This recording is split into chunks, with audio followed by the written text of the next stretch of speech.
robust urban garlic flavor. Alright, so first let me explain the context for this situation. We are at the end of DSP's night stream of American Truck Simulator, where he is just hanging out, chilling, having a positive, meaningful, fun time. But in reality, he's not very chill because he only got $37 on his day stream of Claire Obscure. So keep that in mind when you listen to this clip. Did I drive the truck when I moved the stuff to Washington? No. I paid for professional movers, and they ripped me the hell off. Get ready to turn left. The movers originally quoted me something like, Please mind the speed limit. like maybe $2,000-$3,000. I'm not kidding you. At the end, it was over $8,000 for the movers. It was insane. They charged me way too much money. Yeah, so a lot of times with quotes, they usually get run up because the costs unexpectedly go up. Like if you need more labor hours, that's more cost. So I'm not really an expert on moving companies and stuff like that, so I have no idea if DSP got overcharged or undercharged. Yeah, I got ripped off a lot when I moved.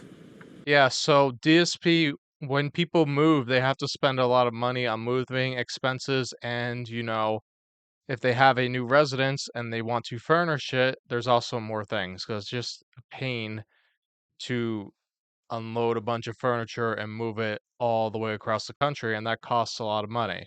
Welcome to First World Problems with Darkside Phil. I also told you guys about the furniture story. Real quick in a nutshell. Let me guess, if I dig it up, the original story is going to be like an hour plus long. So when I first moved here, I wanted to furnish the whole house with nice furniture.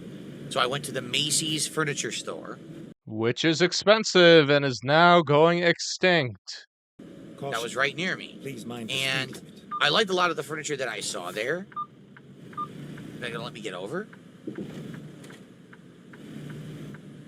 Go straight on.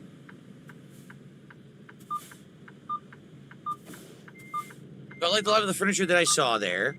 I ended up buying a whole bunch of stuff there, including the dining room table and chairs, the sectional sofa that I have in the living room, and the love seat that I actually bought for this room, okay?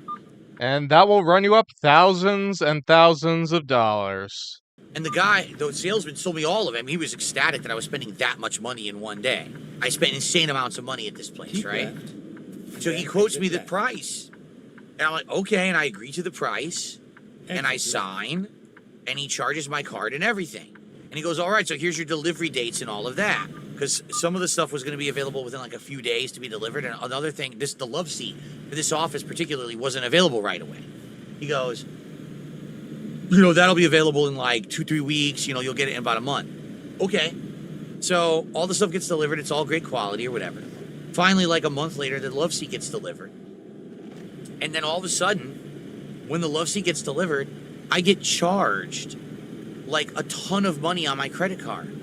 Yeah, so they probably didn't charge it until after it delivered. That's usually what they do. They usually just keep your card on file and then they charge it when it comes in. It's basically just to keep it just in case if they charge you and they can't deliver it for whatever reason. Then you're like, well, I'm out this amount of money and I don't have a love seat. So I called Macy's and I said, what is this? And then exit right. Why are you charging my credit card all this money? I haven't been to your store in over a month. Oh, well, that's because your love seat got delivered, so we charged you for it. I said, wait, what? I said, no. I signed for everything. I paid for everything when I was in the store.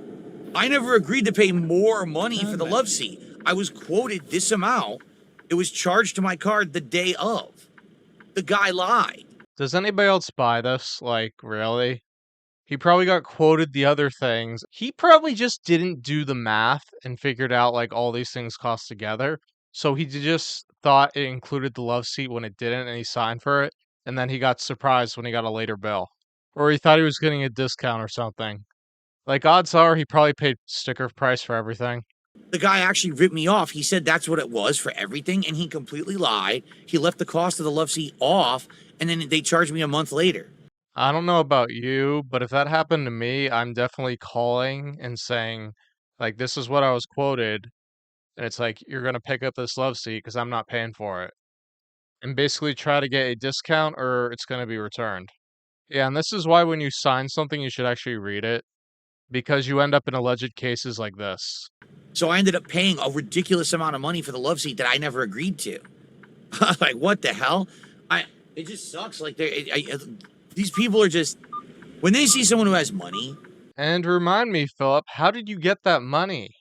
Oh, that's right, you were popular with your fans.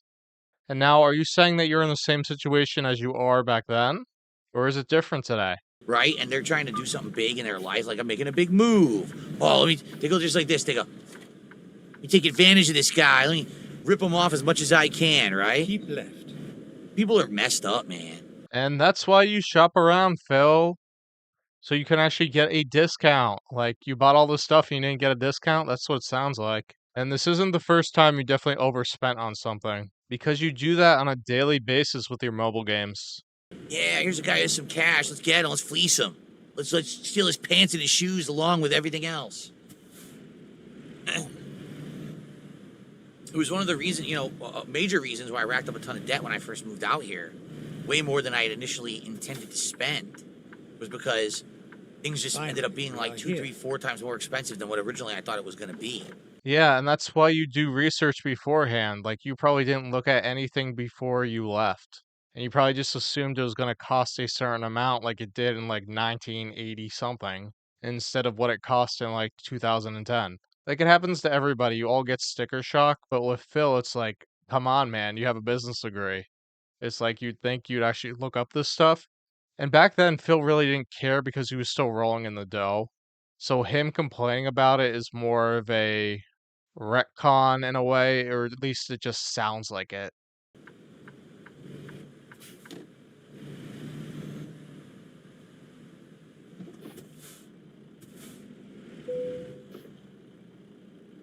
Stop the engine and fill her up. There we go.